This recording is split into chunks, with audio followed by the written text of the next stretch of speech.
You did a piece, speaking of the evangelical world.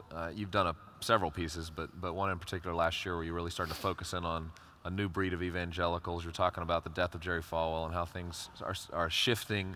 I'm just curious from your perspective, what are you seeing as the future of this bigger group called evangelicals and how they're proceeding forward in culture?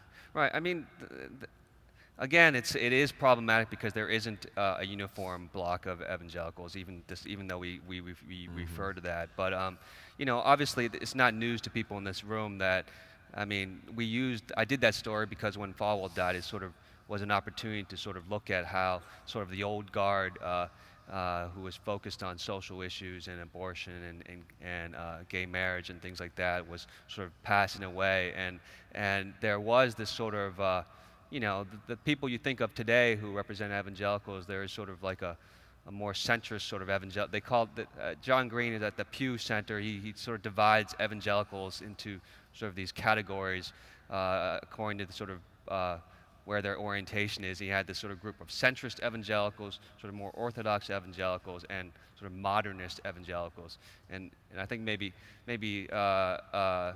somebody like Jim might fall into the sort of more modernist evangelical sort of category, and the sort of or more orthodox evangelical category might be, you know, people like Falwell and stuff like that. And the centrist evangelical group is like people like Rick Warren and Bill Hybels and things like that. And so clearly those centrist evangelicals who have sort of a little broader agenda are getting more visible. But at the same time, I would say, despite, you know, people like Jim and their efforts and people like Rick Warren and things like that, I mean, on the trail, I have to say, I haven't really seen that really impacting the discussion as much. You know, I mean, sure, I think Democrats are talking more about religion.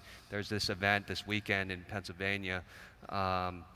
But I don't see, when we're out there doing stories where, like, sometimes we'll just do like what we call a voices story. We'll just go out and talk to people at churches, and when I was out there talking to people, they're not talking about like the environment. They're not talking about poverty. You know, they're not talking about, you know, these newer issues, immigration and things like that. They're talking about abortion and gay rights, and that's still the thing that really drove. If you really want to see an impact of a group, that was really what was driving the conversation on the Republican side. On the Democratic side, I mean, I think the issues are popping up more, but it's not at all a cohesive, you know, influential bloc that you're seeing, that people are making their decisions based on who has the best plan to alleviate poverty. I mean, maybe some people in this room might be making that decision, but you don't represent the broader America.